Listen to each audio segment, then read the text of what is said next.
We welcome you to our beloved channel, Qasasul Noor. بسم اللہ الرحمن الرحیم۔ السلام علیکم ورحمۃ اللہ وبرکاتہ۔ کہتے ہیں کہ انسان کی اصل حقیقت اس دنیا کے شور و ہنگامے میں نہیں بلکہ اس خاموش قبر میں چھپی ہوتی ہے، جہاں نہ دولت کام آتی ہے، نہ شہرت، نہ طاقت، وہاں صرف اعمال ساتھ جاتے ہیں۔ ہم روزانہ اپنی آنکھوں سے دیکھتے ہیں کہ کوئی نہ کوئی اپنے سفر آخرت پر روانہ ہو رہا ہے۔ کبھی سوچا کہ ایک دن ہم بھی اسی مٹی تلے ہوں گے؟ کوئی ہمارے لیے کلمہ پڑھے گا، دعا کرے گا، یا شاید دنیا اپنی رفتار میں ہمیں بھلا دے گی؟ مگر رحمت الہی کتنی وسیع ہے کہ اس نے ہمیں موقع دیا کہ ہم نہ صرف اپنی بخشش کا سامان کر سکیں بلکہ اپنے مرحوم والدین کے لیے بھی مغفرت کی دعا کر کے ان کی قبر کو منور کر سکیں۔ نبی صلی اللہ علیہ وآلہ وسلم نے فرمایا کہ جب انسان مر جاتا ہے تو اس کے اعمال منقطع ہو جاتے ہیں سوائے تین چیزوں کے: صدقہ جاریہ، علم نافع اور نیک اولاد۔ جو اپنے والدین کے لیے دعا کرے، یہ وہ دروازہ ہے جو موت کے بعد بھی بند نہیں ہوتا۔ ذرا سوچئے، جب آپ کے والدین قبر میں اکیلے ہوں گے، جب مٹی ان پر ڈالی جا چکی ہوگی، جب کوئی بولنے والا نہ ہوگا، تب اگر آپ زمین پر بیٹھ کر ان کے لیے اللہم اغفر لی ولوالدی کہہ دیں تو عرش الہی سے آواز آتی ہے، اے بندے، تیری دعا کے بدلے میں تیرے والدین کی قبر منور کر دی گئی۔ ایک بزرگ فرماتے ہیں کہ ایک رات انہوں نے خواب میں اپنے والد کو دیکھا، چہرے پر نور چھایا ہوا تھا۔ پوچھا، ابا جان، آپ کا کیا حال ہے؟ فرمایا، بیٹے، تمہارے ایک کلمہ طیبہ نے میری قبر میں روشنی بھر دی۔ یہ کوئی عام کلمہ نہیں بلکہ ایمان کی بنیاد ہے، لا الہ الا اللہ محمد رسول اللہ۔ یہ وہ کلمہ ہے جو زندگی میں زبان پر رہے تو دل کو ایمان سے منور رکھتا ہے اور مرنے کے بعد قبر کو نور سے بھر دیتا ہے۔ نبی کریم صلی اللہ علیہ وآلہ وسلم نے فرمایا، جو شخص لا الہ الا اللہ کہتا ہوا دنیا سے جائے گا، وہ جنت میں داخل ہوگا۔ یہی وجہ ہے کہ مومن کے لیے سب سے قیمتی لمحہ وہ ہے جب وہ اپنی زبان سے یہ کلمہ ادا کرتا ہے، چاہے زندہ ہو یا مرنے کے قریب۔ ایک مرتبہ نبی کریم صلی اللہ علیہ وآلہ وسلم کے سامنے ایک شخص کا وقت آخر آیا۔ آپ صلی اللہ علیہ وآلہ وسلم نے فرمایا، اسے کلمہ یاد دلاؤ۔ صحابہ نے لا الہ الا اللہ کہا مگر اس شخص کے ہونٹ نہ ہلے۔ نبی صلی اللہ علیہ وآلہ وسلم نے پوچھا، کیا اس کے والدین زندہ ہیں؟ عرض کیا گیا، جی، اس کی ماں زندہ ہے مگر ناراض ہے۔ آپ صلی اللہ علیہ وآلہ وسلم نے فرمایا، اسے بلا کر لاؤ۔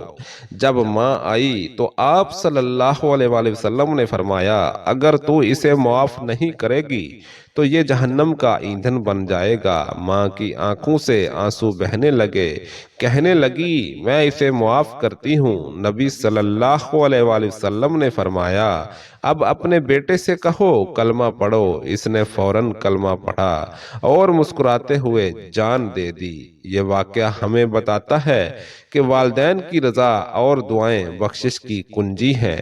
جو اپنے والدین کے لیے نیکی کرے، ان کے لیے دعا کرے، ان کے حق میں کلمہ پڑھے، اس کے لیے آسمان کے دروازے کھول دیے جاتے ہیں۔ اللہ تعالیٰ قرآن میں فرماتا ہے، اور اپنے رب کے حضور عاجزی سے دعا کرو کہ اے میرے رب، ان پر رحم فرما جس طرح انہوں نے بچپن میں مجھ پر رحم کیا۔ یہ دعا ایک خزانہ ہے جو قبر کے اندھیروں میں نور بن جاتی ہے۔ جب آپ اپنے مرحوم والدین کے لیے فاتح پڑھتے ہیں، ان کے لیے کلمہ پڑھ کر ثواب پہنچاتے ہیں، تو فرشتے ان کی قبر میں جا کر کہتے ہیں، یہ روشنی تمہارے بیٹے یا بیٹی کی دعا کی بدولت ہے۔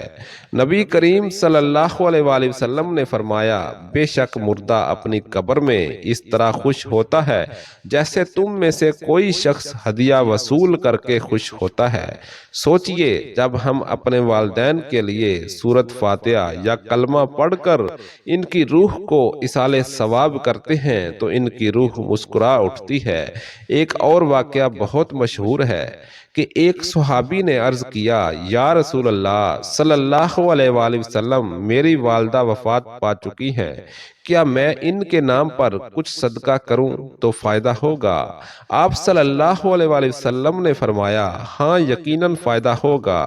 صدقہ ہو، دعا ہو یا کلمہ، اگر نیت خالص ہو تو وہ والدین کی بخشش کا ذریعہ بن جاتا ہے۔ زندگی کی مصروفیت میں ہم اپنے والدین کو بھول جاتے ہیں، مگر یاد رکھیے کہ جو والدین کے حق میں نیکی نہیں کرتا اس کے لیے دنیا و آخرت دونوں تنگ ہو جاتی ہیں۔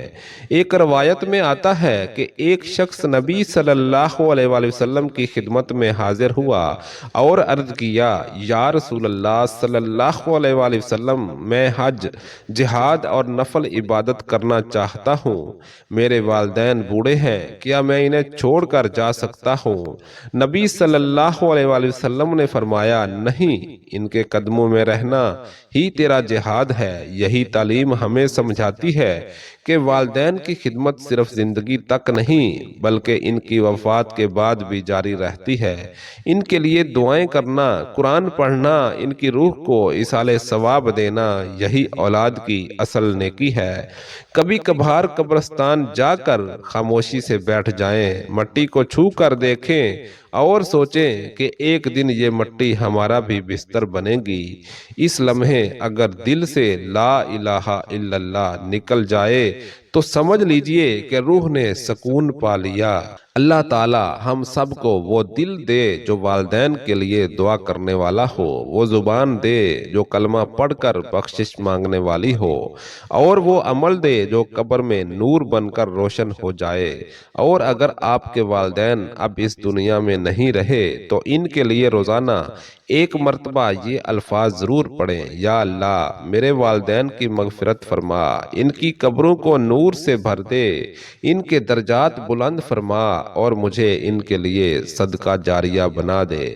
یہ الفاظ صرف دعا نہیں بلکہ جنت کی سیڑھی ہیں۔ اللہ تعالیٰ سے امید رکھیں کہ جب ہم دنیا سے رخصت ہوں گے تو ہماری اولاد بھی ہماری قبر پر اسی طرح کا نور بھیجے گی جیسا ہم نے اپنے والدین کے لیے بھیجا۔